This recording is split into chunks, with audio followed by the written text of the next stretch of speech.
A trama de Tudo pela Sobrevivência, lançado em 1990 para a televisão americana, gira em torno de uma família fazendo de tudo para sobreviver. Enquanto navegavam para sua casa em Ketka, no Alasca, a família Barton, formada pelos irmãos Wendy, Krista e Billy e seu pai Ed, foram pegos pela pior tempestade em 100 anos. O barco estava à deriva em direção às rochas perto de uma ilha e começou a encher de água e afundar rapidamente. Com uma tempestade forte, a família teve que sair rapidamente do barco e soltaram um bote inflável, encheram-no de roupas e o despacharam do barco, esperando que ele alcançasse a costa rochosa próxima. Todos deixaram o barco no oceano furioso congelante e nadaram. As idades das crianças eram 12, 15 e 16 anos e milagrosamente, conseguiram chegar à praia e evitar serem atingidos pelas pedras. Sem conseguirem se reunir durante a noite, acabaram em partes diferentes da praia e se reunindo na manhã seguinte. A família reuniu alguns dos itens que haviam sido levados do barco para a praia enquanto ele afundava, como uma vela, um pequeno bote com capacidade para 2 pessoas e um tanque de diesel. Eles usaram a vela para fazer um abrigo e o diesel para acender uma fogueira com a madeira flutuante na praia. A ilha onde desembarcaram era desabitada e depois de alguns dias, construíram uma estrutura de jangada com madeira flutuante que ficava embaixo do bote, de modo que a estrutura geral da jangada com o bote flutuasse o suficiente para transportar 4 pessoas. Eles usaram a jangada e alguns remos que eles construíram para remar para o norte, de praia em praia, tentando chegar a uma cabana de alguns amigos, onde havia um rádio que eles poderiam usar para pedir ajuda. Eles remaram por 2 semanas, progredindo gradualmente, parando para passar a noite em praias cobertas de neve ao longo do caminho. Como não tiveram tempo de buscar calçados adequados ao desembarcar pois o barco estava afundando, seus pés ficaram expostos ao frio e congelaram. Para se alimentar, nada havia sido recuperado do barco e passaram a comer alguns mariscos que conseguiam encontrar nas praias e cozinhavam no fogo. Para beber, derretiam neve no fogo e a bebiam. Para se abrigar, reuniam-se todas as noites sob a vela e se aconchegavam.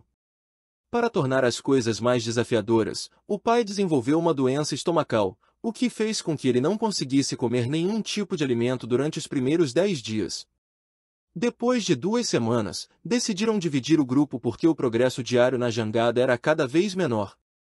Com a força física diminuindo devido à falta de comida, eles decidiram que se tirassem o pequeno bote para 2 pessoas da jangada, o pai e o filho poderiam progredir rapidamente remando em direção à cabana, onde poderiam pedir ajuda. Decidiram que as outras 2 crianças, as 2 meninas, permaneceriam na praia, abrigadas sob a vela. O pai estimou que a cabana ficava a apenas 2 quilômetros de distância e que eles estariam de volta à praia para resgatar as meninas em 3 horas.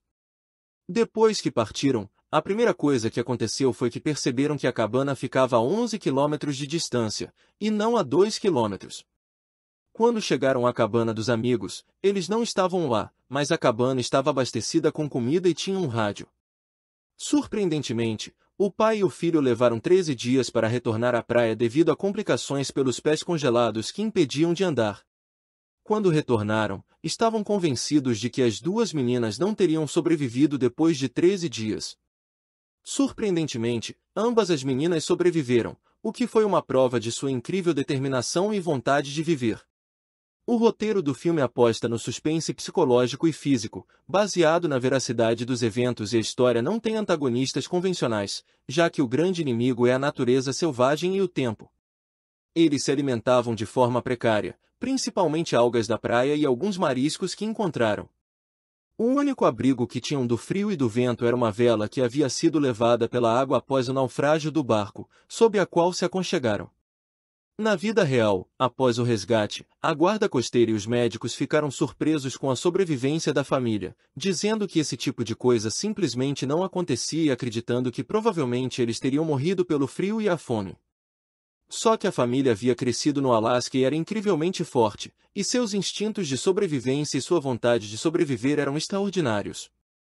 O filme faz uso de um estilo de dramatização típico dos anos 1990 para a TV que é ser direto, linear e com um foco emocional no núcleo familiar. A narrativa é previsível, mas seu impacto está na tensão crescente e nos dilemas morais dos personagens, como a decisão de separar-se das meninas e deixá-las lá no frio prestes a morrerem para buscar ajuda ou permanecerem unidos e acabarem morrendo. Robert Conrad carrega o filme com sua presença austera e determinada, interpretando um pai que alterna entre força estoica e desespero silencioso.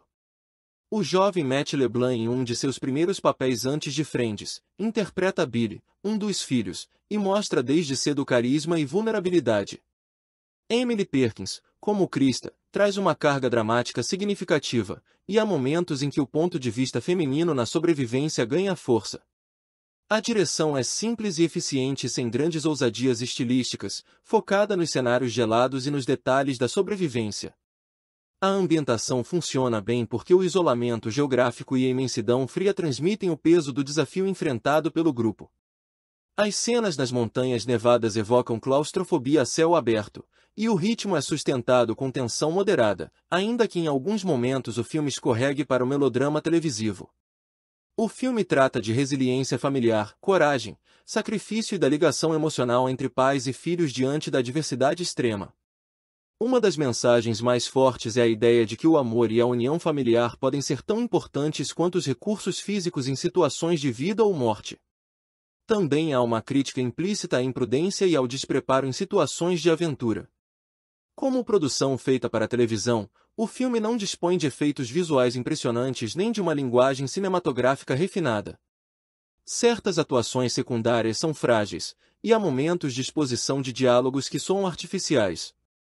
Ainda assim, isso não prejudica totalmente a força emocional da narrativa. Mesmo com limitações de orçamento e recursos, consegue transmitir tensão e emoção ao retratar uma história de sobrevivência real. Para quem gosta de dramas humanos inspiradores com um tom realista e clima invernal, o filme cumpre seu papel com dignidade.